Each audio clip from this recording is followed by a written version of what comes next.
혹시 여러분 친구 중에 죄인이 있습니까? 흔치는 않지요. 예수의 식탁에 죄인들이 있었다는 이야기를 우리는 흔히들 말하지만 생각해 보면 조금 그렇습니다. 우리는 죄인에게서 혐오감을 느끼기 때문입니다.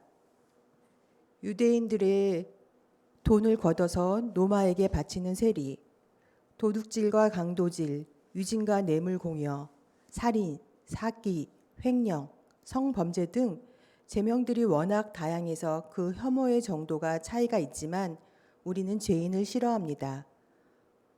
오늘 예수의 식탁에 앉은 그 죄인들은 누구였을까요? 성서의 그 제목들이 자세히 나열되지는 않습니다만 아마도 그들은 모두 회생의 기회를 잡고자 했던 사람들이었던 것 같습니다. 그리고 하나님 나라의 백성이 되는 데 중요한 것은 정과 기록보다 회개에 대한 진정한 마음이라고 보았던 예수는 그들과 기꺼이 식사를 했습니다. 그러나 바리새인들은 그것이 아니고 왔습니다. 죄인들의 친구가 된다는 것, 여전히 더러운 일이기 때문입니다. 저 죄인들이 회개해서 하나님 나라에 들어간다면, 혹시라도 저들의 명예가 회복된다면 여태까지 죄를 짓지 않고 산 우리는 뭐가 되냐며 억울해하기도 했습니다. 예수는 그런 바리새인들에게 이야기를 들려줍니다. 양 100마리를 갖고 있는 사람이 양 한 마리를 잃어버리면 99마리를 들에 두고 그 잃은 양을 찾을 때까지 찾아다니지 않겠느냐. 그가 잃은 양을 찾으면 너무 기뻐서 잔치를 열 것이다. 내가 너희에게 말한다. 이와 같이 하늘에서는 회개가 필요가 없는 의인 아홉보다는 회개하는 죄인 한 사람을 두고 더 기뻐할 것이다.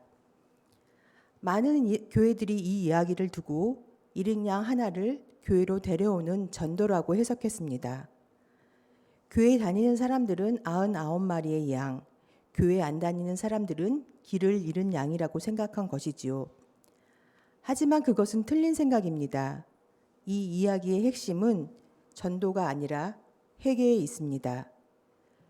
회개할 필요가 없는 의인 아홉이라고 하는 것은 스스로를 회개할 필요가 없는 의인이라고 여기는 바리새인을 비꼬는 말입니다.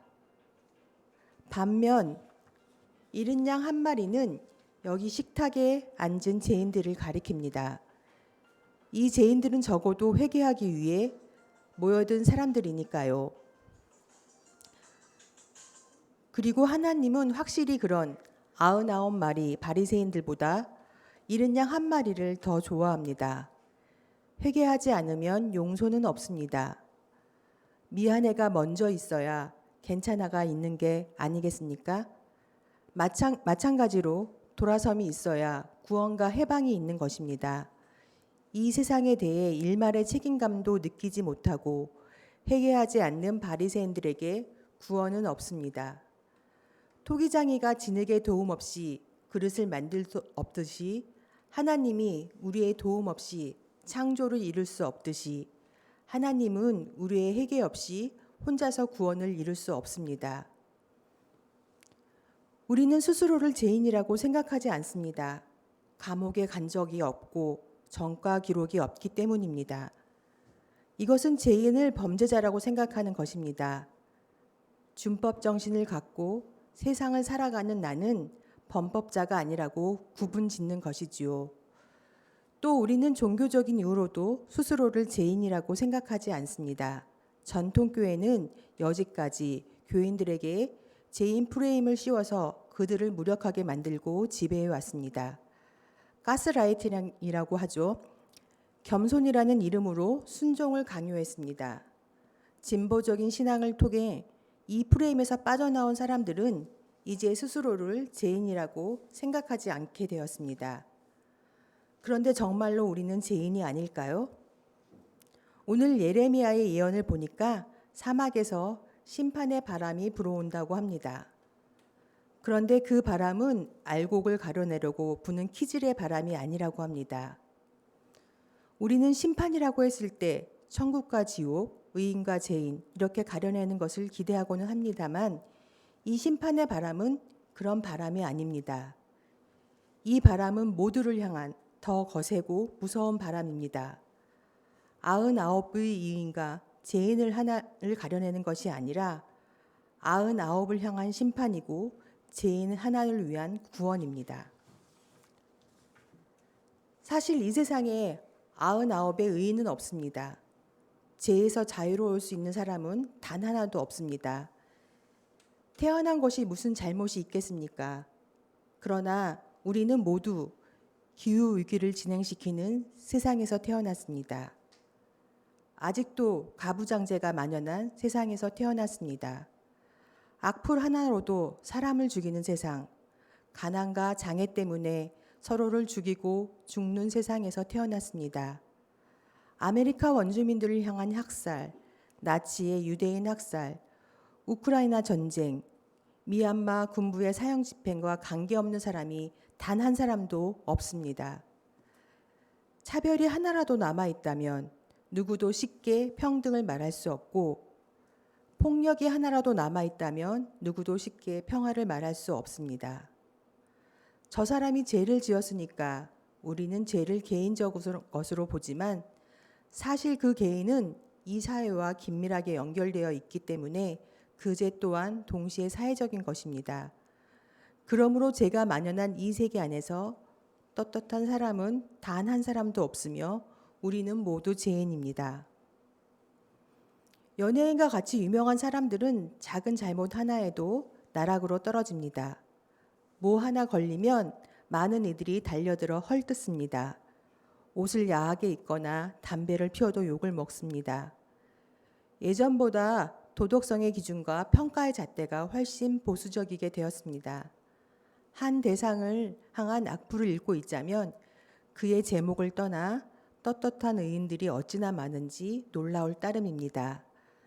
책임감 하나 없이 너무 쉽게 돌들을 던지는 것 같습니다.